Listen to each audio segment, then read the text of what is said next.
Emmy award-winning creator and showrunner of Bones, but he has a book out, and we're going to talk about it, The Seminarian. How are you, Hart? Hart Hanson, welcome to the show. And as we were talking in the green room, isn't it true the process of something like a book is so much different than what you've done in your career?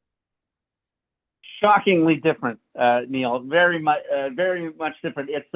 There's pros and cons, but when you're writing a TV show, you have the help of approximately 120 people who are all incredibly good at their jobs. They've risen to the top. And when you're writing a book, you are all by yourself. It was when I wrote my first book, it was just shocking that I had to think of wardrobe. I didn't have someone to advise me on what my characters were wearing, and just every detail. So yeah, it was a big shock switching from one to the other. Kind of delightful. Yeah, the good side is when you're working in a TV show, or if you're a showrunner like I was, there's about 100 people shouting at you all the time. It gets very, very noisy. Whereas it's nice and quiet in my writing room. How do you have time to write with your busy schedule? Oh well, I write like a job. One good thing about working in television for so many years is, you go to work. So I do that even when I'm working my own house. When Bones ended, I had to decide whether to pitch another TV show, or try writing books. So I went to writing books. So I had increasingly more time to write books. I'm still developing television shows, but that is different from running a TV show. Running a TV show is, 80 hours a week, easy. When you're developing, it's a whole different kettle of fish. Wow. So, you make your time. You make your time. I have no trouble putting my rear end into a chair and starting to think. Think about this, Hart. It's the situation is a lot of people, and I think this is a therapeutic part of it, is you finished up your run with Bones and said, okay, I'm going to make being an author a full-time job, and it's not going to pay me what television pays me, but I'm going to do this because it's a passion of mine.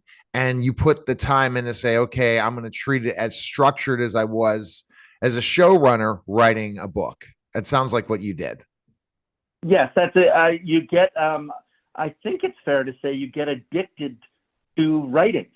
Yes. It's always been kind of pleasant for me to sit and work on writing. Pleasant's not the right word. Engrossing. It uses up a lot of my energy and brain, and I like that. Sometimes it's painful, but it's always. I find it rewarding to have written. So I'll sit down and do the writing so I can say I have written. I have clients that literally, already are ready to write 4 more books in their head. And I just try to think about it because I know it's not their money generating income. What makes writing so much enjoyment? What do you think, Hart? Well, I guess it's like, anything else you get addicted to. You go to another place, you have a measure of control. If you like your characters and are intrigued by them, then they are pretty good company. I will say that it has some of the effects, the deleterious effects of other addictions, in that, you come back to the real world and you're a little bit fuzzy and a little bit absent-minded and all that stuff. But all in all, it's very surprising that still surprises me after all these years, that you'll sit down and work and you look up and it's lunchtime and it's been 4 hours and it's gone by very quickly. And so it's an altered state of consciousness, I guess, that we all kind of enjoy, like dreaming. Well, so it's interesting with my agency and also doing so many podcasts. I'm a national syndicated radio host, but also podcaster, adding all that to can better 5 hours of programming a week, but it's all independent. So I'm recording all the time and live streaming all the time, or I'm having coaching calls, or I'm working with my clients, or I'm on a potential working with a specific client, the day goes so fast. And I'm like, where did the hours go? But I am in like an altered state of consciousness. Once I get down to Yeah. my studio, it's like game on. Okay, I'm interviewing you now. I have a client call at this time. I'm interviewing someone else, so and so this time, and just keep going and going. And it keeps you structured. And if it's something that doesn't feel like work, it's worth it. Yes. Well said. I don't know how you do all that. I'm a little more tired after hearing you say we were scheduled than I was before. Holy crap, that sounds like just very difficult to me. That's a lot of interaction with human beings. Good for you. Well, and it goes back to my days when I was a tutor. I did the same thing. Oh, Go figure. I get extra time with Hart Hanson. Let's go to your book now, The Seminarian. Is this your first novel you've written? this is my second crime book that I've written. I worked in TV for so long, and as I say, I wrote a book called The Driver in 2017, and this is my second book. It's in the same universe. If people enjoyed The Driver, they might see a character or two that they recognize, seen from a different point of view. But it's my second book. All right, and just kind of going. So you was that a New York Times best-selling book, or you got It was the list. I don't think it was a bestseller. It did make the list of the New York Times 2017 best crime novels of the year, which I was absolutely delighted by. But I don't think it burned up and down the bestseller list. Well, maybe The Seminarian will. You never know. Oh, That's here's why. hoping. Yeah, and so crime novels people love, right? And this is the problem with interviewing an author. And a lot of people who interview authors ask too many questions about the book. I believe for authors to be successful, their readers have to really love the person as well. Love who they are, love their creativity, love their interaction with their fans versus, oh, I'm just going to give away the whole book. Because if you give away the whole book or a portion of it, people aren't going to buy it. Yep. I think you're true. I think it's sometimes it's the universe. You hope that readers respond to your voice and your universe, the way you write. Lots of times I get critics say things that are they say, oh, quirky or unusual. If you want something different from the typical crime novel, then I'm your guy. And I turn to my wife and say, oh, well, this is disturbing because I'm doing my best to write a straight down the middle crime novel, and apparently I'm odd or slightly different. But what can you do? Your voice is your voice, and over the course of a novel, if you're trying to write in a voice that is unnatural for you, then you're doomed, I think. It is what it is. There's a lot of my brain comes out in a book. So I hope, now you've made me nervous, I hope people like my brain. Well, I enjoy your brain, and you're entertaining, and you're not in that. You might be go ahead and be an introvert, but you're one that had to be on a set forever, so you know how to interact with people when you go into those book signings and all that. So let's talk about The Seminarian. You said it's a crime novel, and when you first hear the title of the book, you kind of start to think about, The Seminarian. What is this about? Yeah. Maybe it should have been called The Former Seminarian, because it's about a guy who, a seminary is where you go to study for the priesthood. So my protagonist, who is now a legal investigator, left the seminary to have a more profane. He moved from the sacred to the profane. He became a legal investigator in Venice Beach, California. It's about he's dodging a contract killer that he doesn't know what the deal is there, and he's looking for a missing sex worker, and all at the same time a 12-year-old boy shows up saying, hey, I think you're my dad. So he's got his hands full. Well, it sounds like he has his hands full in so many ways. And so what gave you the premise for this novel? Well, there's a couple things. I live in Venice Beach. I live right there. And I don't know if you've ever been there, but it's a surreal and crazy place. It's mythic, and there's. I think my buddy Chris Mulkey lives in Venice Beach. He always Oh talks my about God. still. Yeah. Yep.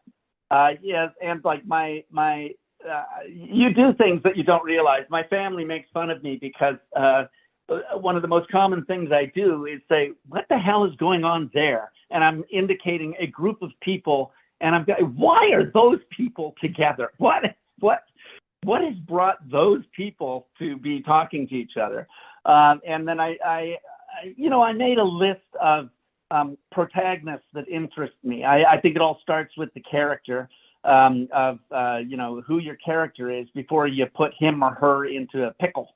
You want to know who they are. So I've written down a number of things that I wanted in a character and slowly honed in on a former seminarian who's having a hard time, figuring out how to fit in to the world. And he's not always good at it. Not to mention, how the hell is he going to deal with a son that he, if you do the math, then that boy was conceived when he was in the seminary. So these things just come together, and then you figure out what kind of case is going to give him the most to ruminate on and think about and come up against that will, the friction will be entertaining. So that was his best friend comes to him. His best friend has fallen in love with an escort, and the escort's gone missing. So he thinks a lot about all of that, but he agrees to look for the escort. And meanwhile, someone's trying to kill him, and we don't know if there's a connection or not. Oh my goodness. That definitely he should have stayed in the seminary, it sounds like. But It people would have to be read the book to find out. Because a lot of times just no common sense. Go figure how you created this in a crime novel. And for when you were involved with Bones, were you also the writer of Bones? Yes, I created and wrote head writer on Bones. It went for a very long time. It was Fox's longest running scripted hour.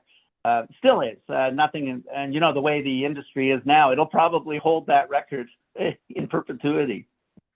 Wow, I have not watched the series. I'm going to go back and watch the series. It's, I guess, next on my list because again, now I know the creator. That's the cool thing Oh, about getting to interview people, and I'm sure you still make residual off of everyone watching it on streaming and all that stuff, right? yeah. You know what? Network TV in its day, which Bones was, went off the air in 2017. It was lucrative. It's much tougher now. My heart goes out. It's not fair. It's not fair to TV writers now, as opposed to when I was, making Bones. So yeah, it's extremely lucrative. Bones sold in every market in the world. It's still really popular in streaming. It's just one of those well-liked, fairly funny procedurals that people can watch. I'm really super fond of it. Was that your big break? Was Bones or? Certainly Bones was my, I created a show in Canada before I came down, but Bones was my creation. I worked on a few other TV shows before I created Bones. I worked on a show called Judging Amy and another one called Joan of Arcadia. I worked on a Cupid. Those were all fun. Those were all, those are good, solid, well-paying 22 to 24 episodes a year network shows. And then I created Bones, and that was, yes. That was the brass ring, is to create your own show on a network at that time. So I'm still knocking on wood and thanking my lucky stars. So you're saying the deals are just not lucrative anymore in television and streaming. There's been we could talk about this for hours. There's been quite a contraction in the industry as streamers are less profitable for everybody than the networks were back in their day, when there was just 4 networks and a few cable stations.